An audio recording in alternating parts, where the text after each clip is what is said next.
पत्नी तब तक ही देवी है जब तक पति देवता है, वरना तो वो किसी रणचंडी कम नहीं।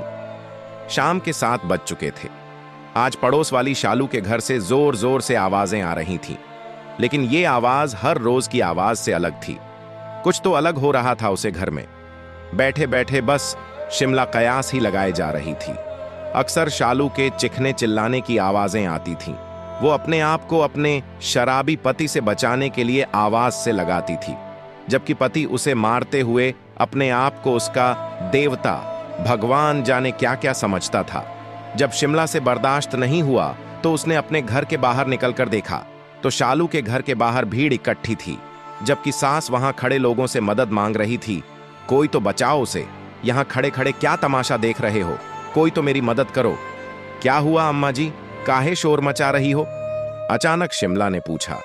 अरे शिमला बिटिया, अच्छा हुआ तू आ गई, बचा ले, आज तू मेरे बेटे को बचा ले। अम्मा शायद आप गलत बोल रही हो, बेटे को नहीं, मेरी बहू को बचा ले, आप यही कहती थी, शिमला ने जवाब दिया। उसकी बात सुनकर अम्मा बोली, अरे ना शिमला, आज बहू को नहीं, आज तो मेरे बेटे को ही बचा ले। आज तो मेरी बहू पर रणचंडी सवार हो गई है। देख कितनी बुरी तरह मेरे बेटे को मार रही है। तुझे तो वो भाभी जी कहती है, शायद तेरी ही बात मान ले। मेरी तो वो आज सुन भी नहीं रही है।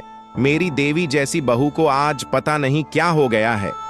अम्मा की बात पर शिमला को यकीन नहीं हुआ, पर अंदर से आ रही बचाओ बचाओ की आवाजें तो पुरुष की ही थीं, या फिर यूं कह सकते हैं कि मोहन की ही थी। आखिर शिमला अंदर गई तो वाकई नजारा बदला हुआ था। शालू पर वाकई रणचंडी सवार थी। बाल बिखरे हुए, साड़ी का पल्लू कमर में खोसे हुए, पूरी रणचंडी लग रही थी।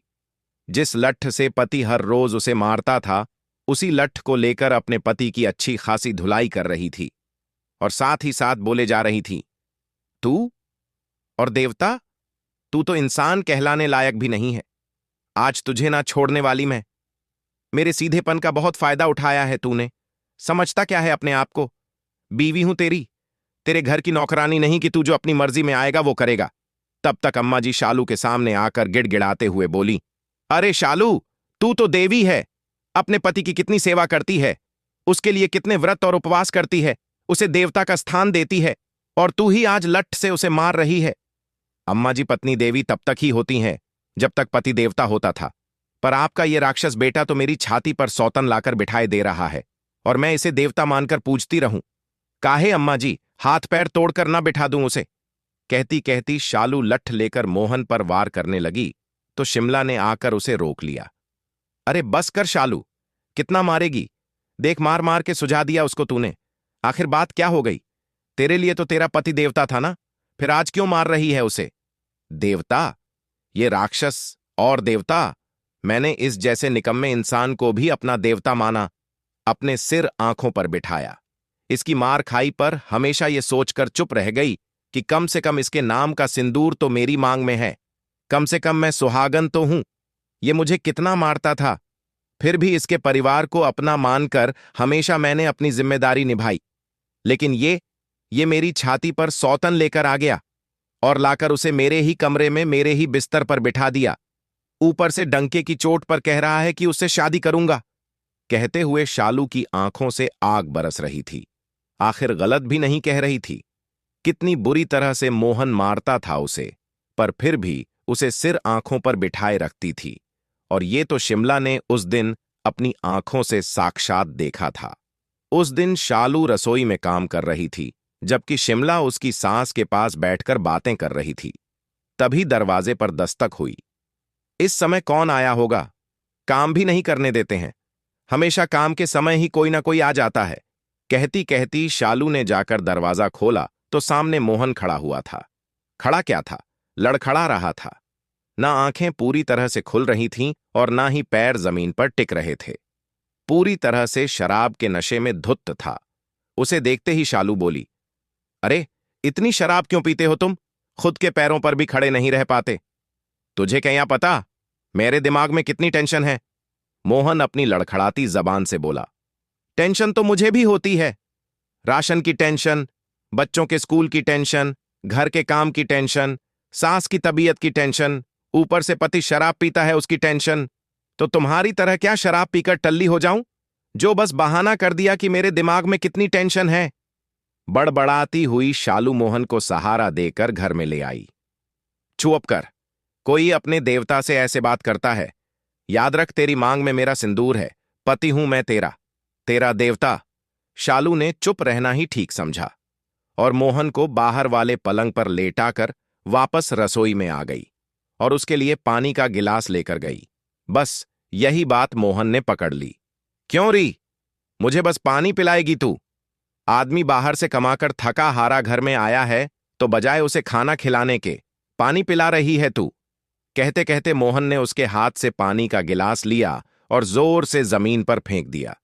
ये देखकर अम्मा जी बोली, अरे रोटी बना ही तो रही है, 2-5 मिनट बैठ, वो रोटी लेकर आ रही है। अम्मा बीच में मत बोल, काहे 2-5 मिनट बैठूं? इस घर में इसे रोटी बनाने के लिए ही तो लाया हूं, मुफ्त की रोटी खिलाने के लिए नहीं। अम्मा की बात सुनकर मोहन भड़कते हुए बोला। ये देखकर शिमला तो वहां से जाने को हुई, पर इतने में मोहन का लठ उठाकर शालू को पीटने लगा। शिमला तो ये देखकर हक्की बक्की रह गई। जबकि अम्मा जी उसे अपने बेटे के कोप से बचाने की कोशिश करने लगीं, तो उसने अम्मा को ही धक्का देकर एक तरफ कर दिया। किसी तरह शालू ने भागकर रसोई का दरवाजा अंदर से बंद कर लिया, लेकिन मोहन, वो तो रसोई के दरवाजे को ही पीटे जा रहा था। जबकि शिमला ने कभी अपनी जिंदगी में ये सब नहीं देखा था, तो उसे समझ ही नहीं आया कि वो करें क्या। आखिर थक हार कर मोहन खुद ही पलंग पर आकर गिर गया। थोड़ी देर बाद जब शांति हुई तो शालू ने खुद ही दरवाजा खोल लिया। शिमला ने कुछ मदद के लिए कहा तो शालू बोली, आप रहने दो भाभी जी, ये तो इनका रोज का है, अब बस हम भी खाना खाकर सोएंगे। शालू ने इतनी आसानी से ये सब कह दिया कि शिमला को कुछ समझ ही नहीं आया। वो चुपचाप अपने घर आ गई। दूसरे दिन वट सावित्री व्रत था। जब वो मंदिर पूजा के लिए गई तो वहां शालू को देखकर हैरान रह गई। शालू पूरा श्रृंगार कर वट सावित्री की पूजा करने आई थी। शिमला तो एक पल सोचती ही रह गई कि अगर मेरा पति मेरे साथ ऐसा करे तो मैं तो कभी उसके लिए पूजा ना करूं। और ये शालू, तुमने भी व्रत रखा है? शिमला के मुंह से अचानक निकल ही गया।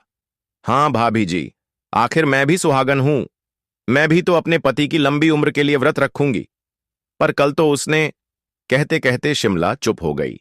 अब भाभी जी मारता है पीटता है, पर जैसा भी है मेरा पति है, मेरे लिए देवता है वो है तो ही तो समाज में मेरा सम्मान है, कहकर शालू पूजा करने लगी। शिमला तो उसे देखती ही रह गई। पति इतना मारता था पर फिर भी पता नहीं किस मिट्टी की बनी थी शालू, कभी उसको छोड़कर नहीं जाती। 1-2 बार उससे पूछा भी, तब पता चला कि बचपन में उसके सिर पर से पिता का साया उठ गया था। मां को दुनिया से लड़ते देखा था उसने, तरह तरह के ताने सुनते देखा था उसने। लोगों की गंदी नीयत किस तरह से उसकी मां को कचोटती थी वो भी देखा था उसने। परिवार वाले किस तरह से मुंह फेर लेते हैं वो भी देखा था उसने। बस तब से मन में यही विचार धारण किए बैठी थी कि जब तक पति है, चाहे कैसा भी है, मान सम्मान तो है।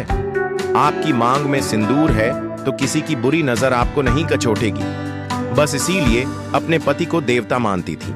खुद एक फैक्ट्री में काम करती थी, लेकिन सुबह भी घर का पूरा काम करके जाती और वापस आकर घर के काम में लग जाती।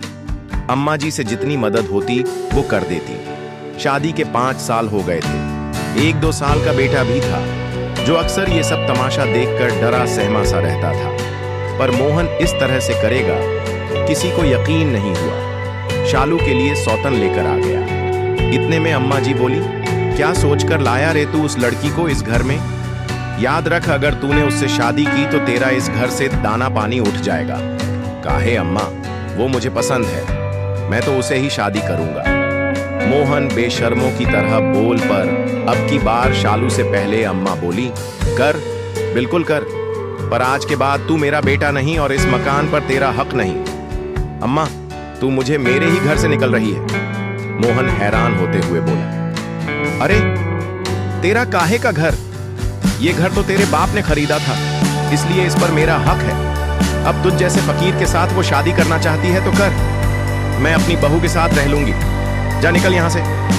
हाँ, जा रहा हूं मैं, अपने दम पर खुद ही मकान बना लूंगा, पर शादी तो उसी से करूंगा। ये सारा तमाशा तो वो लड़की भी देख और सुन चुकी थी। जैसे ही मोहन ने उसे बुलाया, उसने बाहर आकर जवाब दिया, तेरे पास है ही क्या जो मैं तुझसे शादी करूंगी?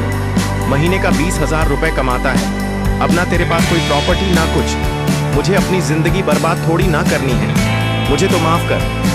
वो हाथ जोड़ती हुई मोहन को छोड़ भाग खड़ी हुई। उस लड़की के इस बर्ताव से मोहन को करारा झटका लगा, पर अब जाए तो जाए कहां?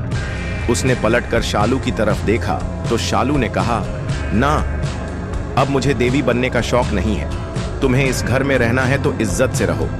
अम्मा ने मेरा साथ दिया है, उनका गलत नहीं करूंगी, पर अब मुझसे ज्यादा उम्मीद मत करना, पति हो पति ही बनकर रहो, देवता बनने की कोशिश मत करना। कहकर शालू अपने बेटे को लेकर अंदर चली गई। मोहन उसी घर में रहता है, पर अब शालू उसे इतना ज्यादा तवज्जो नहीं देती। एक दो बार शराब पीकर घर में घुसकर हंगामा करने की कोशिश की थी, तो शालू ने उसे पुलिस के हाथों पिटवा दिया। अपने आप मोहन को अक्ल आ गई कि पत्नी अब उसे देवता नहीं, इंसान ही समझती है। पोस्ट अच्छी लगी हो तो लाइक करें और कमेंट में अपने विचार व्यक्त करें।